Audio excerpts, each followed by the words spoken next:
আসসালামু আলাইকুম, সবাই কেমন আছেন? আশা করি সবাই ভালো আছেন, আমিও ভালো আছি।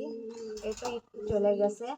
এই ঈদের সময় কিন্তু সবার ঘরে প্রচুর পরিমাণ সেমাই থাকে, কারণ ঈদের দিন মানুষ কিন্তু সেমাই তেমন খায় না, আর সেমাইগুলো থাকেই যায়। তো এখানে দেখেন আমারও কতগুলো সেমাই রয়ে গেছে। তো ভাবতেছি এগুলো আমি ভাইজে রাখবো। ভাইজে রাখলে মনে করি যে কোনো সময় খাইতেও কিন্তু ভালো লাগে। কোনো কিছু লাগবে না, খালি সেমাইটা আর চিনি হলেই হয়ে যাবে।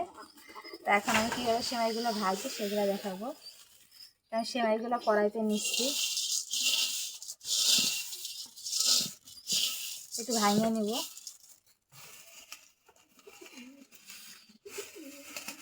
এর আগেও কিন্তু আমি অনেকগুলো ভাইজে রাখি, সেগুলো খাওয়া হয়ে গেছে। আমি কিন্তু প্রায় এরকম ঈদের সময় সেমাইগুলো তো বেশি আনা হয়, তখন কিন্তু এরকম করে ভাজে রাখি, খুবই ভালো লাগে খাইতে।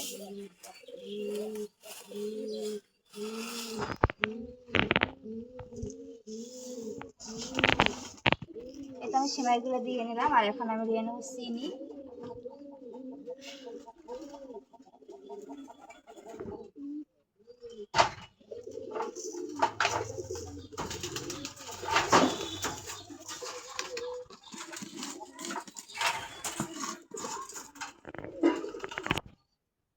এটা আমি চিনিও দিয়ে নিছি, আর এখন আমি এই যে কড়াইটা চুলাতে বসাই দেবো।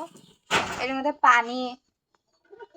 এর ভিতরে পানি কিংবা দুধ কিছুই দেওয়া লাগবে না, এরকম ভাবে। আর তেল টেল কিচ্ছু লাগবে না, যেহেতু এটা লাচ্ছি সেমাই। এরকম যখনই কড়াইতে দিয়ে ভাজবেন দেখুন প্রচুর পরিমাণ তেল বের হবে। এখন তাহলে আমি চিনিটা দিয়ে এভাবে ভাজিয়ে নেব। এইভাবে খালি আমি অনবরত নাড়তে থাকবো, নাহলে কিন্তু পুড়ে যাবে।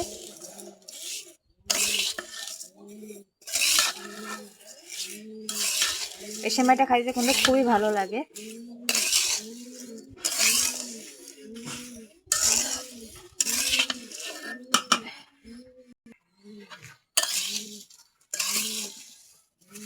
এটা কিন্তু বারবার নাড়তে হবে না, এখন তো তলা দিয়ে পুড়ে যাবে।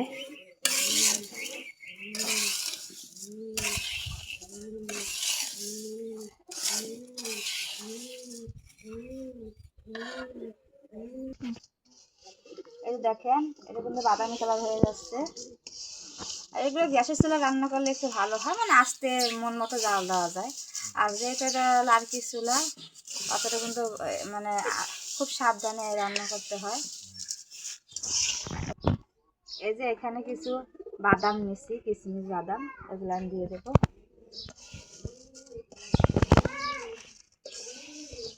প্রায় কিন্তু কাছাকাছি হয়ে গেছে, আরও একটু হবে।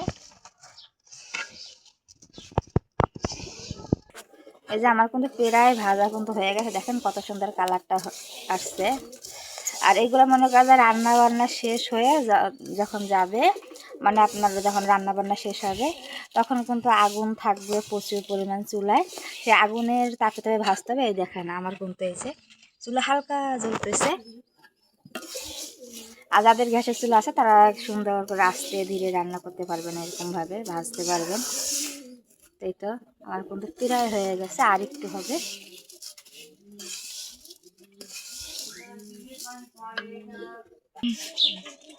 একটু দেখেন আমার সেমাইগুলো সুন্দর করে ভাজা হয়ে গেছে।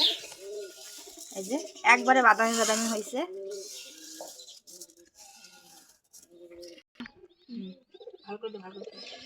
এই তো দেখেন আমার সেমাই ভাজাটা কিন্তু হয়ে গেছে। আর দেখেন কড়াই দেখো, দেখেন এই যে এটা একদম কত তেল বের হয়েছে। আমি কিন্তু এক ফোঁটাও তেল দেই না, এটা যেহেতু ভাজা সেমাই লাচ্ছি সেমাই এমনিতেই তেলে ভাজা হয়। আর যেহেতু তেলটা গরম পাইলে আরো তেল ভরা। এই এখন কিন্তু সবারই ঘরে কম বেশি সেমাই থাকে। তা আপনারা এরকম করে ভাইজে একবার হলেও খায়া দেখবেন, খুবই কিন্তু ভালো লাগে। আর এগুলো অনেক দিনও রাখা যায়। মনে করেন বিকালে বসে থাকলেন কিংবা সন্ধ্যায় টিভি দেখলেন, এগুলো বসে বসে খাবেন, খুবই ভালো লাগবে। এগুলো খাইতে কিন্তু খুবই ভালো লাগে। দেখেন কি সুন্দর হালকা বাদামি বাদামি হবে। এই তো আমার এই রেসিপি যদি ভালো লেগে থাকে অবশ্যই লাইক দেবেন, চ্যানেলটা সাবস্ক্রাইব করবেন।